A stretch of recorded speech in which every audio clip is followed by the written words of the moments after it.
사람들이 굉장히 잘못 사용할 때가 있어서 여러분한테 코칭의 정의에 대해서 한 번 더 말씀을 드리려고 해요. 여러분이 컨설팅을 받는다. 그러면은 그냥 컨설턴트는 와서 여러분한테 이게 베스트 웨이입니다라고 전문성이 있어서 답을 제공하잖아요. 그리고 한번 해보십시오 하고 떠나갑니다.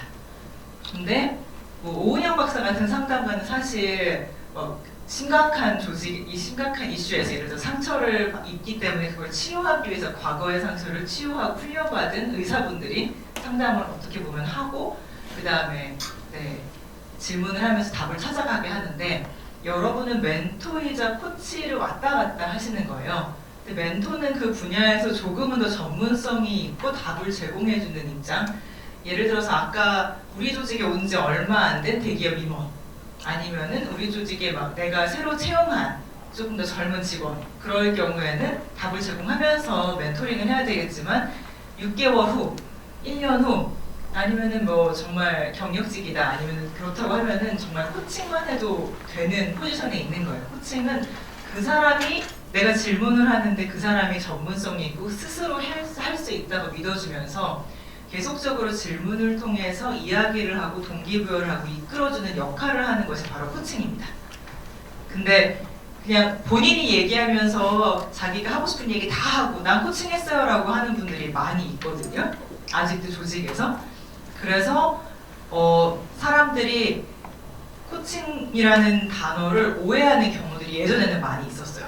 근데 요즘 사람들은 MZ들은 코칭이 무엇인지 정확히 압니다. 저분이 저한테 코칭하는 게 아니라 혼자서 자기 말만 하는 일방적 소통이었습니다. 저는 코칭을 받았다고 생각하지 않습니다 라고 똑같이 코칭 시간을 했다고 했는데 대표님은 저 코칭 되게 잘한 것 같아요. 1시간 동안 굉장히 깊이 있는 얘기가 나왔습니다 했는데 구성원은 혼자 얘기하셨어요. 90%가 저한테 혼나는 것 같았습니다. 이건 코칭이 아니에요. 기분 나쁩니다. 저 다시 받기 싫어요. 이렇게 얘기를 하는 거예요.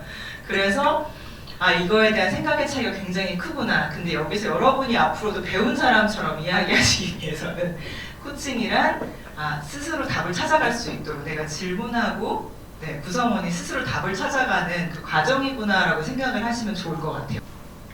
근데 저희가 MZ가 정말 희망하는 리더가 어떤 건지 작년에 좀 더 많이 조사를 하고 올해 키워드를 잡아봤는데 코칭을 자유자재로 쓰는 검정벨트를 맨 CEO를 희망하고 있습니다. 그러니까 나를 혼낼 때는 제대로 혼내주면서 나를 성장하게 해주고 코칭해줄 때는 제대로 코칭해주면서 동기부여하게 해주는 리더를 원하는 거예요. 기대치가 어마어마하게 높아졌어요.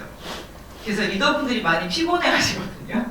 제가 그렇게까지 해야 되나요? 저도 번아웃이 왔습니다. 막 그러면서 막 이야기를 하시는데 그래도 어쩌겠어요. 이 친구들을 잘 아우르고 달래가지고 육성시켜야 되는 게 리더의 태스크인데 근데 기대치가 완전히 바뀌었다는 거예요. 이 자료는 여러분께 제가 나중에 또 드리겠습니다. 너무 재밌는 거는 재택근무를 하겠다고 얘기하는데 전 세계적으로 제일 원하는 거는 소속감이에요. 빌로밍네스. 웃기죠? 자유롭게 재택하는 저희는 앞서가는 회사를 원합니다 라고 하고 외롭다고 얘기하면서 그래도 저희는 소속감을 느끼고 싶다고 얘기하는 거예요. 그러면서 동료와의 교류를 희망하는데 작년에 굉장히 많이 부각된 게 인플로이어 브랜드예요. 바로 뭐냐면은 나는 현대자동차이기 때문에 가는 게 아니라 우리 상사가 누군지 뒷조사까지 하는 거예요. 그리고 그 사람이 별로면은 가지 않고 괜찮다 그러면은 가는 그런 상황들이 발생하고 있습니다. 예전에는 레퍼런스 체크가 어려웠는데 요즘에는 블라인드 리멤버, 최악의 리더가 있는지 없는지 HR에 건의도 할 수 있고 자기 의견을 표출할 수 있는 사람들이 굉장히 많아졌기 때문에 그 조사를 하는 거예요. 저는 여러분들 기업에서 사실 블라인드란 자플랜이 굉장히 기분 나쁜 거 알거든요. 그 퇴사하는 사람들이 쓴 거여가지고 절대 객관적이지 않습니다. 일 잘하는 사람은 관심도 없어서 좋은 리뷰를 안 남겨요. 그냥 열심히 일하다 보니까. 나가려고 하는 사람들이 리뷰를 남기다 보니까 리뷰가 안 좋아지는데 그래도 여러분 인사팀의 이야기에서 그 레이팅을 높이시는데 힘을 쏟으시길 저는 간곡하게 여러분께 말씀드리고 싶어요. 중소기업의 많은 리더분들, 중견기업의 많은 저희 고객분들이 구성원들이 안 온다고, 뛰어난 인재가 안 온다고, 와도 1, 2년 있다가 나가버린다고 하는데 그 리뷰 때문일 때도 많이 있거든요. 그럼 어떻게 하면 우리가 이거를 긍정적으로 바꿀 수 있을지, 그거에 대해서 또 관심을 갖고 어떤 제도가 다른 데는 직원들이 좋다고 하는지, 리더가 뭐라고 말했을 때 관심이 더 있는지 보면은 그거 보고 다른 조직보다 이 조직 되게 괜찮은 조직이던데요? 유사한 업계 중에서? 그러면은 그거 보고 왔어요라는 사람들이 되게 많아지고 있는 거예요. 저희가 인사팀에서 이야기를 많이 들을 때. 그래서 우리 회사의 평판, 근데 그거는 여러분의 역할만은 아니거든요. CEO는 좋은데 임원들이 이상합니다. 막 이런 데도 있어요. 그럼 임원분들을 어떻게 잘 관리해야 되는지, 아니면 임원분들은 되게 따뜻하신데 팀장분들이 번아웃이 와서 그런데 저를 케어 전혀 안 하고 있습니다. 그럼 그걸 보고서 팀장이 어떻게 케어해야 되는지 생각을 하셔야 되는 부분입니다. 이거를 잘하려면요, 사실 개인별 데이터가 필요하고 코칭 역량을 향상하는 게 굉장히 중요해요. 개인별 데이터라는 거는 우리 구성원이 음식이라도 뭘 좋아하는지, 싫어하는지, 어디 사는지, 어떤 부분에서 성장하고 싶어 하는지에 대한 관심을 갖고 있는 거거든요. 그리고 생각을 하면서 과거의 데이터를 트래킹해서 오늘 어떤지, 나의 기대사항은 어떤지까지 이야기하는 부분입니다. 그래야지 소속감을 느끼고 되게 좋아해요. 이런 조직 없다라고 많이 이야기를 합니다. 탑10 임원 코칭 이슈 중에서 가장 관심을 갖게 되는 게 어떤 것을 딱 보니까 우리 회사에 이건 좀 해당되는 것 같다, 나 궁금하다. 어떤 게 있으세요?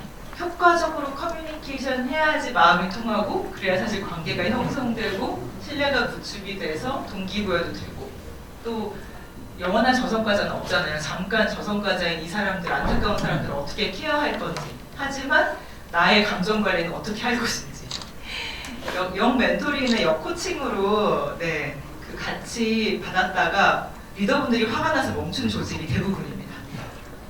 솔직하게 얘기하라고 했더니 너무 솔직하게 얘기하는데 제 표정 관리가 안 되고 귀가 시뻘개지고 울그락불그락 하게 되더라고요. 마스크 써서 다행이었어요, 코치님 했는데 제가 마스크 써도 다 보여요 라고 말씀드렸거든요. 눈빛으로 당황하는 거 솔직히 다 보입니다.